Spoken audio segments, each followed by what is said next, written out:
শেষ বন্ধু। लेकिन ये साला कर क्या रहा है यहाँ पे।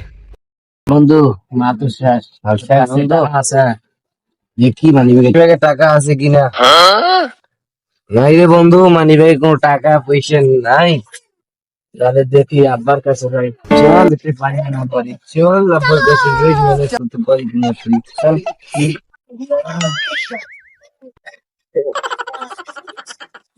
আল্লাহ, तो रुको जरा, सबर करो।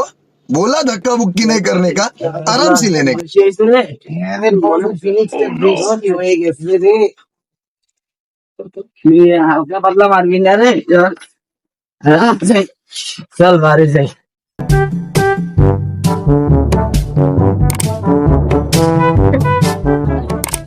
বাহ, আমরা প্রাইভেট টাকা দেন।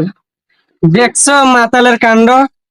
আমি এখানে আর গরুকে বলতেছি আব্বা, এ আজকেও নিশ্চয়ই মাল খেয়েছ। এ মাতাল, আমি ওদিকে না এদিকে, তোরে না কয়েকদিন আগে 1000 টাকা দিলাম প্রাইভেটের। বাহ, ওটা এত হবে শেষ হয়ে গেছে। আবার মাছ ফিরে গেছে না নতুন করে। নিশ্চয়ই আজকেও মাল খেয়েছ।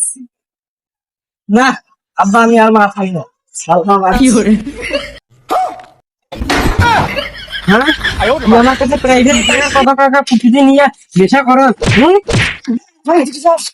তোর মতো সন্তানের দরকার নাই। আজ থেকে তোকে বাড়িতে বার করে দিলাম, যা এখান থেকে। কোথায় দিলে আমার সঙ্গে এরকম করো, আজকে থেকে আমি আব্বাটাই পাঠাই দেবো। বুঝছস? এই মতালে কাণ্ড দিলে এ নাকি আব্বাই পাল্টে ফেলাইবে। দেখি তোর কোন বাপ আছে, যা দেখে যাবো। আজকে তো বন্ধু বললো মাল খেতে, মনে করে তো আমাকে দেখলাম রাগ হতে। দেখি কি অবস্থা। আমি কিন্তু আগে আব্বাকে বললাম আমি আজকে আব্বা পাঠাই দেবে। এবার আমি কই যাই? এ বন্ধু, এখন আমি কই যাবো? তোর কাছে কি জানা হবে থাকতে? মানে তোর 15 টাকা হলো নাকি ছাগলের সাথে কথা বলছি। বন্ধু কি করিস? আব্বা আমাকে বাড়ি থেকে বার করে দিল, সেই কারণে ছাগলকে জিজ্ঞাসা করতেছি তোর সাথে কি জায়গা হবে নাকি থাকার জন্য। এরা প্রতিদিনের নেশা করে ছাগলের সাথে, গরুর সাথে, বাম্মার সাথে খারাপ ব্যবহার করিস, জীবনে ভালো হবে না। থাকবো গেলাম।